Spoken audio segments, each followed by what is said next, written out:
Peace of Christ to all. In this video we'll speak about what the word Aslama mean. Aslama, which means a Muslim. If you ask a Muslim, mostly those who live in the West especially, what the word Islam mean, he will say to you Islam mean peace, which is absolutely a false thing. And we explained many times before that Islam and peace have nothing to do with each other. The word Islam is not the same as Salam. They are totally different, and we can just demonstrate a little bit about the language for you before we continue reading this verse, which is going to prove our point. Now we put this in Word document so we can show you the difference. This is the word Aslam, the same word as Islam.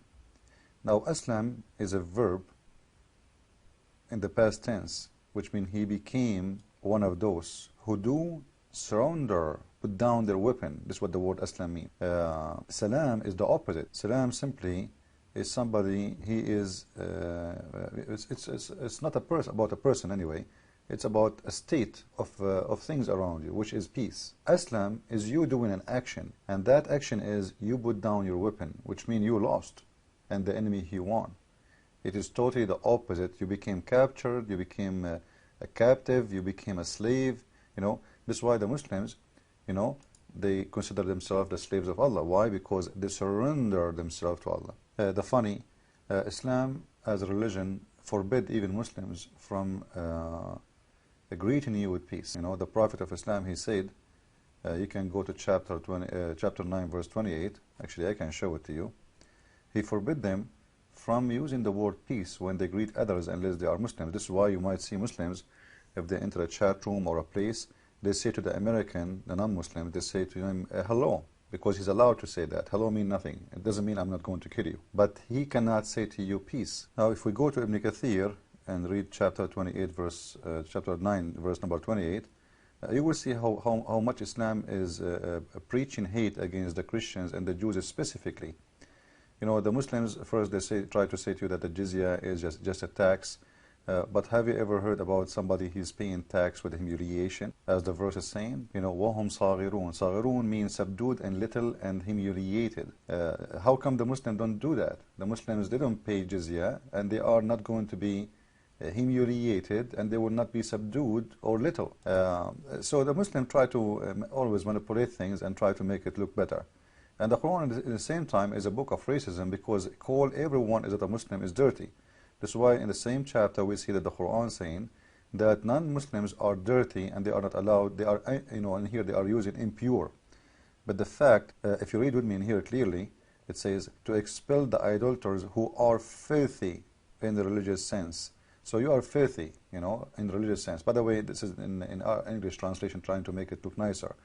In Ibn Kathir it's very clear, you are filthy for not being a Muslim. This is why they expel you from cities. Imagine we have a sign says Muslims cannot enter New York because they are filthy. I think the Muslims will go crazy, right? So Muslims, they are double standard people. They are people of racism. They hate you just for you are not a Muslim. Then, and here you will see that a believer, he will never be impure. The believer does not become impure, which is proving Muhammad to be false again. Because if a Muslim never became impure, then why he need to do ablution? See the stupidity of the Quran? It's amazing. It's an amazing stupid book. If he is an impure anyway, why a Muslim, he cannot even touch the Quran if he just have sex? Why a Muslim, why if a woman touch him, he have to do ablution again, and Islam is just a joke. Now we continue to show you what the Muhammad, he said about peace. You can read those ugly pages, because you can see how filthy it is, this book.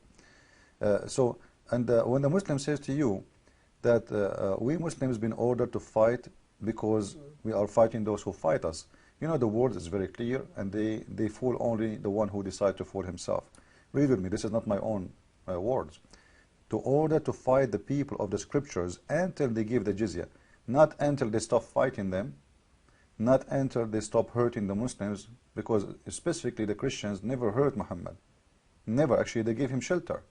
They protected him. This is what happened when the Muslims went to Ethiopia. So fight them until they pay the jizya with humiliation. And look what Muhammad said.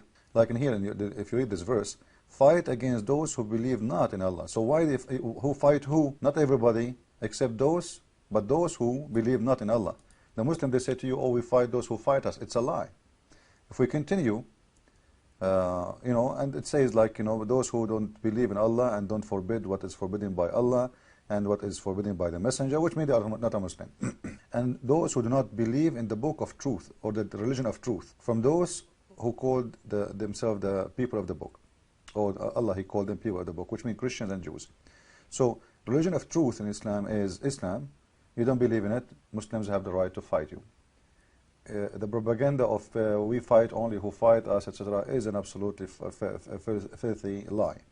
Remember, Muhammad, he sent 3 letters to 3 kings saying, either you convert or I'm coming to you. They did not send letter to him saying, either you convert or we will come to you. No, it is the opposite. But now we will show you, because our topic today is about peace. Look what Muhammad said. Don't initiate the salam to the Jews and the Christians, and if you meet any of them in the road, force them to the most narrow alley.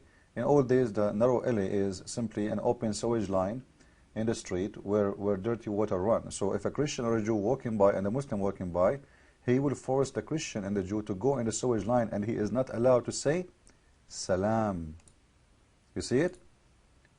Muslim, they say to you, Islam means peace, right? How come you are not even allowed to say peace? By the way, a Muslim, they might say to you, oh, this is not, you didn't say salam to the enemy. What enemy, you idiot? People walking with you in the street. What enemy? It doesn't say that, don't say salam to the Jews and the Christian, regardless who they are. Anyone, just because he's a Jew or a Christian, don't say salam to him. Is that religion of peace? Because, if Islam is about spreading peace, at least, say peace for those who they are peaceful with you. No, they cannot. Because not only they cannot say peace to you, they have to harm you and push you in the sewage. This is how filthy, disgusting this religion, for those who do not know. Now we will go back to the verse, and this is, by the way, you can go chapter 9, verse number 28, Ibn Kathir interpretation. And this is hadith by Muhammad. It's very accurate, very strong hadith. Because these days Muslims, they say many of the hadith, they need vitamin D and A and C and B and O and F, all kind of vitamin is missing. So those lies, they don't work. When they say it's weak, it means they are ashamed of it. That's all. It's just to cover their shame. Actually, they are not ashamed of being ashamed of it, but they knew it's wrong. They knew inside them, even if they are evil people, by teaching. But still they knew that this is not wrong. How we can fool you, and at the same time we say to you Islam is peace, and at the same time our prophets say such a thing. It doesn't make sense. So they have to say it's weak, it's not true, it's etc. All those lies. Now if we go to chapter 49, verse number 14, and we choose any translation you want, whatever you want. Choose one. We can show you all of them actually. No problem. The Bedouin said, the Bedouin actually doesn't say the Bedouin, it says Al-Arab. Al-Arab is different of Bedouin. But anyway, it's the Arab, the real Arab. The Arab, they said, we believe. So he's saying to them, say you believe not, but only say we have surrender. You see it? So don't say we believe. Don't lie to me. I know it. I know exactly. None of you believe. We surrender. Surrender to what?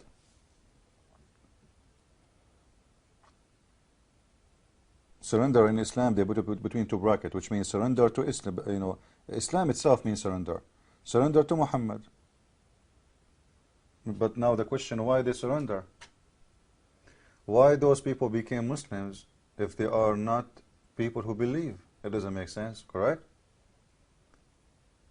The funny, Muhammad and the Quran call the Muslims believers. In the same time, he says they did not believe, but they surrender. Don't say. He is even saying don't say it. Don't even try to attempt to say it. You are a person who did surrender. You did not believe. Don't use the word believe. And I can show you how many verses in the Quran Allah speaking about the believers. And at the same time, He says they are not the believers. They are people who surrender, which mean, or explaining, that those people, they've been forced into Islam, and showing you that Islam is not really a religion of peace. You know, you can go right now and search in Prophet Google, peace upon him, you know, or Prophet Yahoo, about the war of apostate. You know, the war of apostate, all the Muslims, they teach it in their Islamic history books. It's part of their history, and no Muslim can deny it. Now, what happened in the war of apostate? What exactly happened? It's exactly what we see in this verse. Those people who faith did not enter their heart. Who's saying that? Supposedly Allah. We know there is no Allah. It's the one who's talking there is Muhammad. Huh? But if you obey Allah and His Messenger, He will not decrease anything in reward for your deeds. See, you know, Allah did not want them to believe. This is showing you that this is a satanic God. It's not important for you to believe. The important is just to obey Muhammad. If you obey Muhammad, Allah will give you reward the same as somebody he believed. Well, how is that can be? This is hypocrisy. Imagine, in my heart, I consider you a false prophet, but I obey you, huh? So I don't get killed. Same time, the God of Islam saying, supposedly according to this verse, that because you obey Muhammad, I will give you reward the same as if somebody he is a believer. So Islam is not really about believing in Muhammad. Islam is about surrendering yourself as a fool. You say something in your lips and you have something else in your heart. Because as you see, and somebody who's saying that, faith did not enter your heart. Who's saying that? The God of Islam. So Muslims cannot say, oh, this is your interpretation. For faith has not entered your heart. So all what Muhammad is saying to them, all what I need from you is obedience. He don't care really if they became believers or not. You know, you will see that in our Bible as a Christians, Jesus said, not everyone say to me, Lord, Lord, will enter the kingdom of my Father, but the one who do His will. Which means He don't want people to say, He want people to believe, because the act is the fruit of the believers. Saying and doing the act, but not obeying. You know, there's difference between obeying and you are not convinced of it. Like, yes, I obey God by doing good, but at the same time I'm convinced with it. I believe in God, I say to Him, Lord, Lord, not because I'm obeying, because I don't have to obey Him anyway. And here, you entered Islam without faith. Allah will grant you reward, regardless if you are a believer or not, because anyway you did not believe, but because you obey Muhammad. And this is what all Muhammad he want. So when Muhammad he died, or he was killed by the poison, you know, most of the Arab actually, they left Islam except the tribe of Quraysh and a few little tribes. But because those are terrorists, and the other Arab, they are not prepared really to fight them, so they took advantage of them again, and Abu Bakr, he launched a war against them. It's called the War of Apostate. You can search for it right now in the internet, and you will find how Abu Bakr, he made people convert to Islam again. If Abu Bakr did not make that war, Arabian Peninsula will not be Muslims, and all the Muslims will not be Muslims. It was the war which made by Abu Bakr.